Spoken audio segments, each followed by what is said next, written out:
Hello and welcome to Genius Mentors. आज फिर से हम आपके सामने उपस्थित हैं कुछ एक नई बात लेके। अभी तक तो हम रिजल्ट को एनालाइज हमने लास्ट टाइम लाइव क्लास में आके किया और उसमें हमने थोड़ी सी कंट्रोवर्शियल बात की जो आम सभी लोग बोल रहे हैं। मैंने उससे थोड़ा सा हट के बात कही। मैंने बोला कि 12% के बजाय 6% क्यों होना चाहिए रिजल्ट। हालांकि मुझे पता है कि वो बहुत सारे स्टूडेंट्स को या फिर बहुत सारे लोगों को वो बात अच्छी नहीं लगेगी, लेकिन मैंने जो मेरा एनालिसिस था, जो मैं कहना चाह रहा था, वो अपनी बात मैंने आप तक पहुंचाई और शायद आप उस बात को समझे भी होंगे कि वो 6% क्यों था और क्यों उसको 12% नहीं किया गया। वो चीज़ हमने समझी।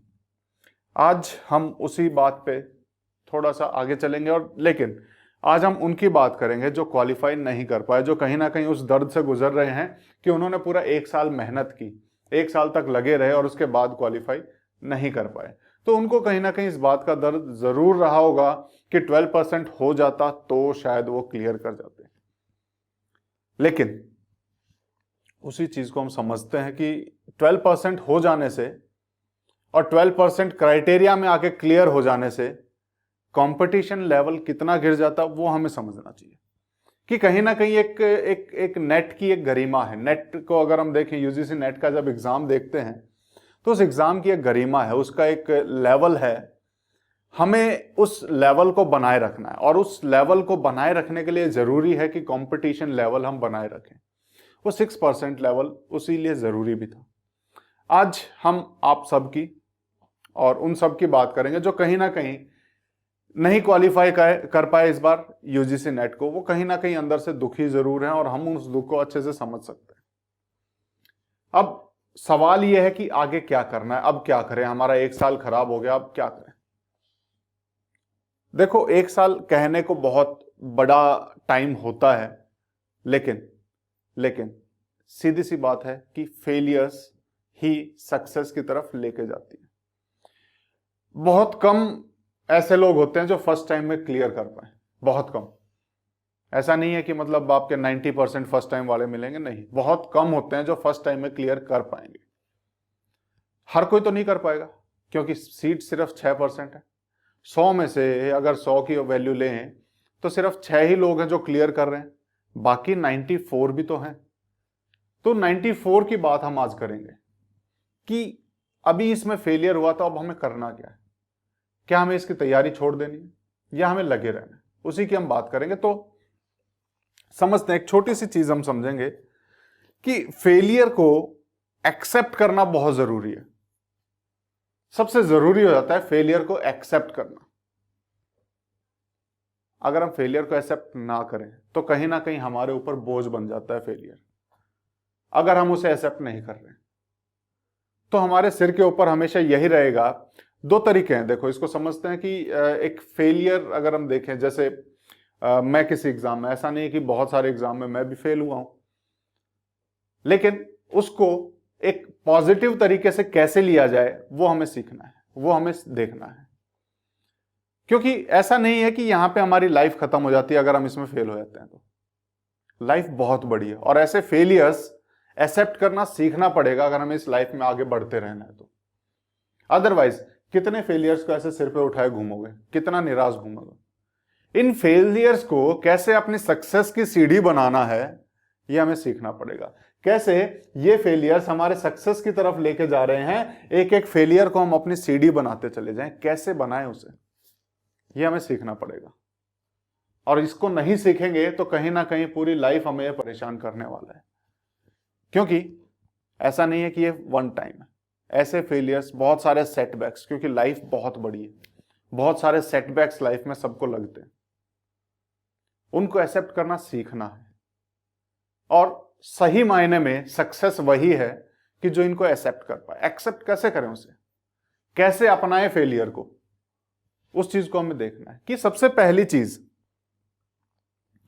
तो जो सक्सेस हुए वो क्यों हुए, उस चीज को समझो। और हम फेल हुए तो क्यों हुए, उस चीज को समझो और अपने अंदर इंट्रोस्पेक्ट करने की आदत डालें।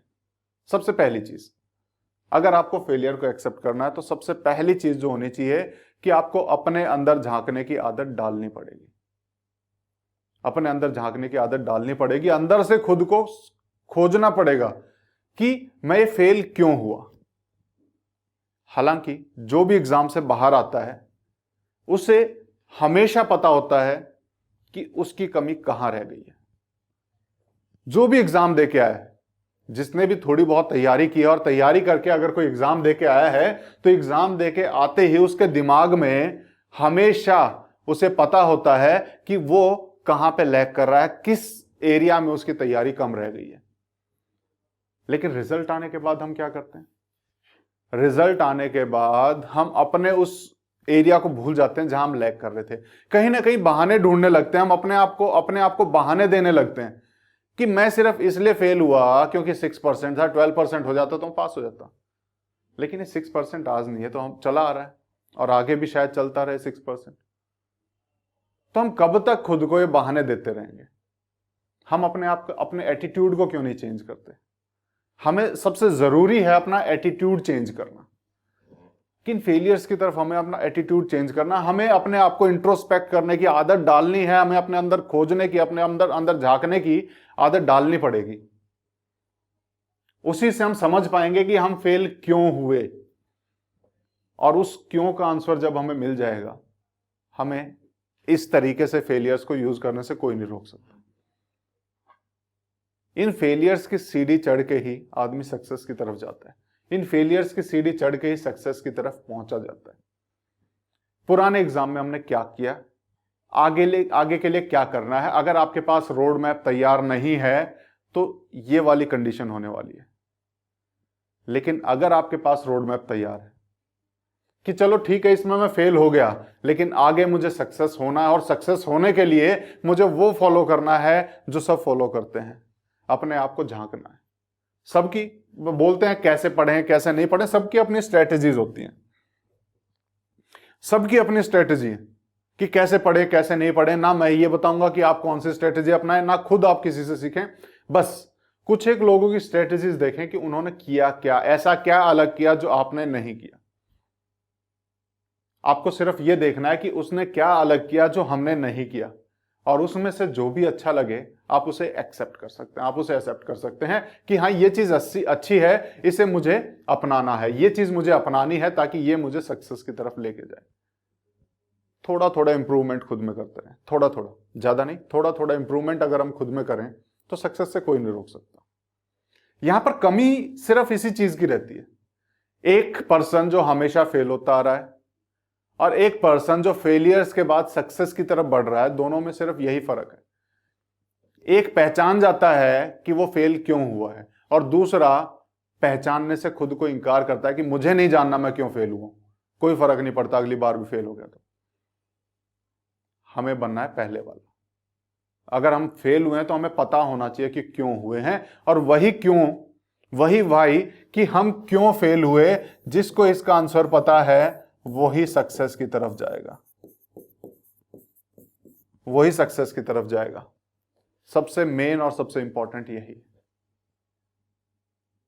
कि इंट्रोस्पेक्शन करना सीखो, अपने आप को जानना सीखो, अपने आप को पहचानना सीखो, और यही हमें सक्सेस की तरफ लेके जाएगी। तो निराश नहीं होना है सबसे पहली चीज, कि अगर हम इसमें देखें, हमें निराश नहीं होना, हमें इस फेलियर को एक्सेप्ट करना है। हमें निराश नहीं होना है कि फेलियर है, कोई बात नहीं, हम एक्सेप्ट करते हैं, हम फेल हुए हैं। अपने आप को देखो कि हम क्यों फेल हुए, और उस चीज को मानो कि हम अगर यहां इस एरिया में थोड़ी सी मेहनत करते तो हम पास होते। तो हमें करना क्या है, जहां जहां हमें कमी दिखाई देती है पिछले बार में, वो कमी हमें पूरी करनी है। इस बार जब तैयारी शुरू करें तो हमें उसी नए जोश के साथ हमें तैयारी करनी है। सक्सेस का पाने का तरीका यही है कि हम फेलियर को लेकर ना बैठे रहें, उसके बहाने ना ढूंढते रहें कि अगर ये हो जाए तो मैं पास हो जाता, उसमें ये कमी थी तो इसलिए मैं फेल हो गया। दूसरों की गलती से अच्छा है कि अपनी गलती माने और अपनी गलती मान के आगे की तरफ बढ़े। स्टार्ट करो, एक नई जर्नी फिर से स्टार्ट करो। सोचो वहां बैठ के कि हमने पिछली बार क्या क्या किया था, एनालाइज करो उसे एनालाइज करो कि हमने क्या क्या पढ़ा था, क्या क्या रह गया था, पेपर दे के आए तो कहां कमी महसूस हुई, उस कमी को पहचानो और उस कमी को पहचान के फिर आगे का प्लान करो, फिर आगे का प्लान बनाओ कि इस बार सिर्फ नेट नहीं जेआरएफ में भी जाना है। कैसे जाना है उसका एक प्लान बनाओ कि कहां कमी थी, हम उस कमी को कैसे पूरा करें, क्योंकि ऐसा कुछ नहीं है जो हम नहीं सीख सकते, ऐसा कुछ भी नहीं है जो हम नहीं सीख सकते। एक एवरेज स्टूडेंट होने के नाते मैंने बहुत सारे टेस्ट क्लियर किए, सिर्फ नेट नहीं, उसके अलावा भी बहुत सारे कंपटीशन टेस्ट ऐसे हैं जो मैं क्लियर करके आपके सामने उपस्थित हूं।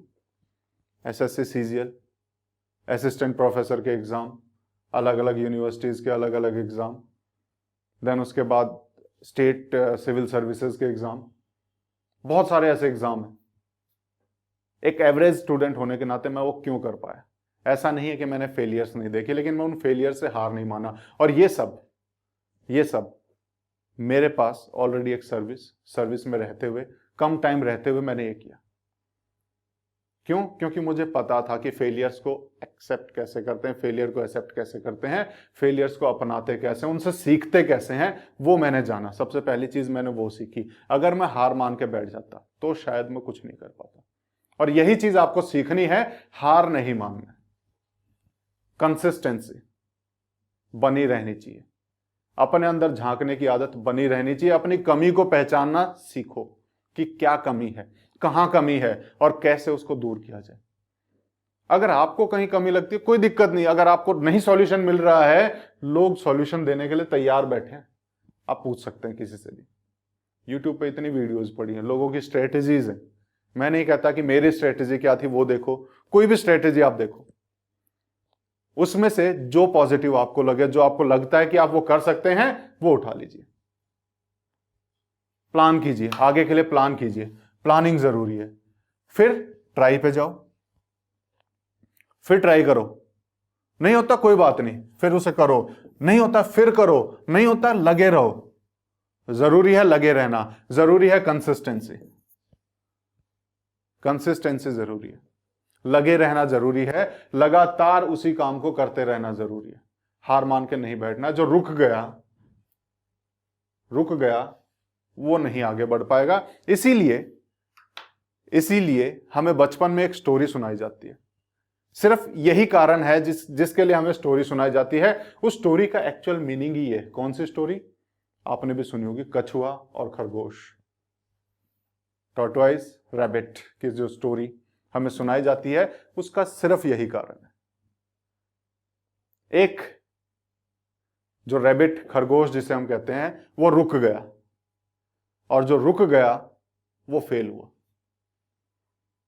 जो रुक गया वो फेल हुआ। जो बहुत नजदीक पहुंचे हुए हैं, हमारे में से बहुत सारे लोग 0.25, 0.20 इतने नंबर से फेल हुए। सिर्फ पॉइंटों में वो फेल रह गए। सबसे ज्यादा दुख तो उन्हें हुआ होगा। लेकिन उस दुख के साथ उस फेलियर को अपनी सीढ़ी बनाना सीखो, अपनी स्टेयर्स बनाना सीखो, जिस फेलियर पे चढ़ के हम सक्सेस की तरफ जाएंगे। और अगली बार यही फेलियर आपके सक्सेस के रूप में, सक्सेस में चेंज होनी चाहिए। उसके लिए हमें क्या करना है, वो हमें प्लान करना है। वो प्लान करके हमें आगे का प्लान तैयार करना और उसके लिए तैयारी करनी है, ताकि आगे सक्सेस आपसे दूर ना रहे। तो ये चीजें करनी है आपको। ऐसा नहीं है कि इसको लेके बैठ गए हम एक कछुआ बनना है, लगे रहना है, रुकना नहीं। अगर रुकेंगे तो हारेंगे, चलते रहे तो जीतेंगे। तो इसीलिए कछुए की स्टोरी सुनाई जाती है कि इतना स्लो होते हुए भी वो लगा रहा, उसने हार नहीं मानी, इसीलिए वो जीत गया। उस कहानी का मतलब यही था। और वो कहानी कहीं ना कहीं सच होती नजर आएगी आपको भी, कि जो भी लगा रहा होगा, आप अपने आसपास ऐसे हजारों एग्जाम्पल देख सकते हो कि जो भी लगा हुआ है और जो लगा रहा किसी चीज में, उसने सक्सेस पाई। चाहे वो आपसे कमजोर हो या वो तेज भी हो, कोई बात नहीं, लेकिन अगर वो लगा रहा तो उसने सक्सेस पाई है। और जिसने हार मान ली वो हमेशा फेलियर की कैटेगरीज में है। तो हमें कंसिस्टेंसी दिखानी है, लगे रहना है, हार नहीं माननी है। फेलियर का मतलब यह नहीं है कि रुक जाना। फेलियर का मतलब है कि हमें अपने आप को दोबारा से एनालाइज करने की जरूरत है, इंट्रोस्पेक्ट करने की जरूरत है, देखने की जरूरत है, कहां कमी है उसको इंप्रूव करने की जरूरत है। और जिस दिन हमने उसको इंप्रूव कर लिया, आपकी सक्सेस को कोई नहीं रोक सकता। तो मैं सिर्फ और सिर्फ आज उन लोगों के लिए आया था जो कहीं ना कहीं पॉइंट से कुछ रह गए, या फिर जो इसको क्लियर नहीं कर पाए, और जो थोड़े से निराश हैं। हालांकि मेरी पिछली वीडियो से वो और ज्यादा नाराज थोड़े से हुए होंगे, क्योंकि मेरी आदत है, जो सही बात है, जो सटीक बात है मेरी, वो कहने की, जो मुझे लगता है। हालांकि आगे आने वाले टाइम पे अगर मुझे मेरी ही बात गलत लगेगी तो मैं उसके लिए भी आऊंगा आपके पास, और वो भी बताऊंगा कि जो मैंने बोला था वो गलत बोला था, सही बात ये है। लेकिन मुझे अगर कोई समझाए कि आपने गलत बोला, तो इसी बात के साथ और इसी चीज के साथ कि हमें करना क्या है, सबसे पहली चीज इंट्रोस्पेक्ट करना, अपने अंदर झांकना है कि हमने पिछली बार में क्या कमी की। दूसरी चीज जो मोस्ट इंपॉर्टेंट है कि हमें लगे रहना है, हार नहीं माननी, लगे रहना है, हार नहीं माननी। और मुझे पता है 1 साल बड़ा टाइम होता है, लेकिन 6 महीने बाद फिर से ये एग्जाम आता है, और अभी तो 6 महीने भी नहीं बचे। जून जुलाई में इसका एग्जाम होता है, तो कितना टाइम बचा होगा? आपको फिर से लग जाना है, फिर से मेहनत करनी है, और इस बार क्लियर करना है। तो इसी आशा के साथ कि आप और ज्यादा जोश से और ज्यादा लगन से लगेंगे और अगली बार सक्सेस की तरफ चलेंगे। इस सक्सेस में हम भी आपके साथी कहीं ना कहीं बनेंगे और बनने की कोशिश करेंगे। कहीं ना कहीं हम भी इस प्रिपरेशन में आपकी हेल्प करेंगे, क्योंकि पेपर 1 का हमने बोला है कि पेपर 1 की तैयारी जितनी मैक्सिमम हो पाएगी, हम उतना यहां से अपनी तरफ से आपको कराने की कोशिश करेंगे। पेपर 2 में अलग अलग सब्जेक्ट की तो नहीं करा पाएंगे, लेकिन देखेंगे कुछ एक सब्जेक्ट को हम अपने प्लेटफॉर्म पर लाने की कोशिश करेंगे। लेकिन पेपर 1 का आपके पास मटेरियल यहां से जाता रहेगा।